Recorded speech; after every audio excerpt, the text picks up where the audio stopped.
Salut à tous, on se retrouve pour une vidéo concernant Jules Koundé qui pourrait signer au Barça. On va voir les informations, je vous donnerai mon avis sur la faisabilité du transfert et on parlera aussi de qu'est-ce qui pourrait apporter son jeu potentiel avec Araujo parce que pour moi c'est quand même très important d'en parler. Alors on va commencer par parler des infos tout simplement. Alors comme vous savez ça fait un petit temps que Xavi cible Koulibaly et Koundé. C'est vraiment les deux défenseurs qui voudraient, en tout cas l'un des deux, pas les deux en un coup bien évidemment. Et du coup, il essaye quand même de négocier un petit peu. Il aurait même déjà appelé Koulibaly, il aurait déjà fait comprendre à Koundé aussi qu'il est fortement intéressé.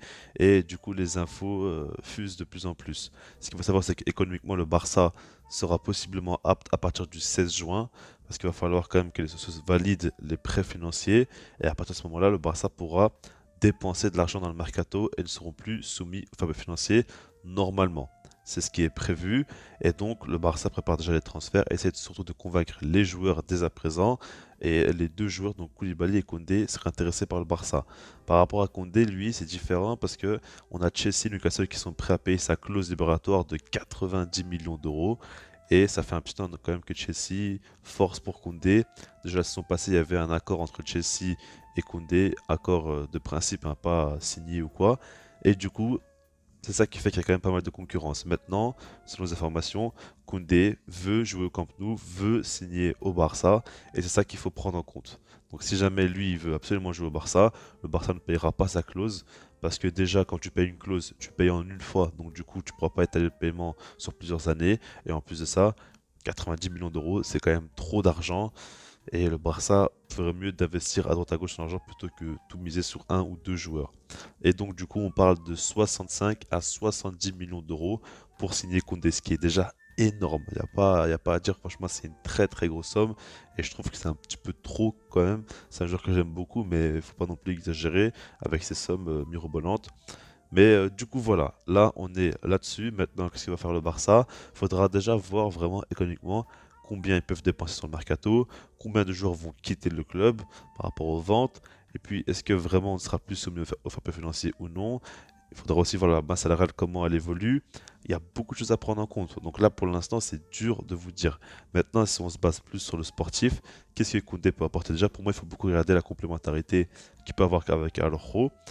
Parce que selon moi, le Barça va construire défensivement autour d'Araujo. On voit très bien que c'est un joueur qui a déjà un excellent niveau et qui peut encore beaucoup progresser. Il est très jeune et il incarne un petit peu avec quelques joueurs le nouveau visage du Barça. Donc du coup, Araujo en tant que stopper pur, c'est monstrueux de l'avoir.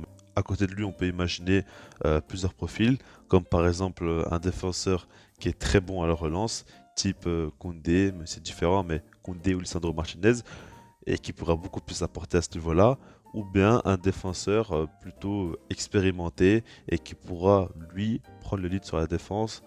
Et du coup, tu auras deux top défenseurs, et là, on pense plus à Koulibaly. C'est totalement différent. Maintenant, je pense que si Xavi veut vraiment Jules Koundé, c'est par rapport au fait aussi qu'il soit bien plus jeune et qu'il puisse encore bien progresser. Koundé, par rapport à Koulibaly, c'est quand même une grosse différence d'âge. Et ça, il faut quand même le prendre en compte. Maintenant, si on regarde pour moi une charnière Koundé Araujo, ça pourrait très très bien marcher. Parce que déjà par rapport au jeu de tête, à la taille d'Araujo qui fait beaucoup de bien. Koundé il est beaucoup plus petit. Maintenant lui, il a une très bonne détente et un très bon timing, ça il faut le prendre en compte. Mais en dehors de ça, à la relance, il excelle très fortement. Donc du coup, si le Barça joue avec un bloc très très haut, il pourrait être très à l'aise parce que des fois il est assez positionné quand même bien plus haut encore sur le terrain, donc il peut créer des différences balle au pied. Je ne sais pas forcément si sa qualité de passe elle est monstrueuse, en tout cas le fait est qu'il puisse tranquillement subir le pressing sans stresser et savoir quand même relancer proprement, c'est très important. Son jeu court n'est pas à remettre en question. Maintenant son jeu long, je ne vous cache pas que je ne sais pas, j'ai pas vu non plus des centaines de matchs pour vous dire vraiment s'il peut apporter quelque chose. Maintenant non, c'est pas non plus forcément le jeu long. Il faudra prendre en compte au Barça, mais surtout les passes précises. Et il faudra voir s'il arrive à casser des lignes ou non. Donc du coup, ça, c'est encore à mettre en question. Maintenant, il peut encore beaucoup progresser. Et je sais que le pied, il est très à l'aise. En plus, ça, il est assez complet. Défense à 3, défense à 2, enfin à 4, il peut clairement apporter. Et ça, il faut le prendre en compte aussi. Donc du coup, Koundé, pour moi, je vous dis la vérité, je serais très content s'il signe au Barça. Maintenant, ce que je prends surtout en compte, c'est qu'est-ce que tu fais de ton mercato. Si pour prendre Koundé, tu dois faire le sacrifice et tu recrutes pas de latéraux, tu recrutes pas un milieu en plus, Du coup, ça reste quand même compliqué. Alors que si tu prends Koundé, mais tu arrives quand même à prendre aussi Lewandowski, un ou deux latéraux, et possiblement un milieu de terrain, bah, ce serait monstrueux. Si vraiment tu as le choix entre Koulibaly et Koundé, mais ça changerait au mercato, bah, je prends possiblement Koundé parce qu'il est plus jeune, même si pour moi Koulibaly c'est quand même le défenseur parfait.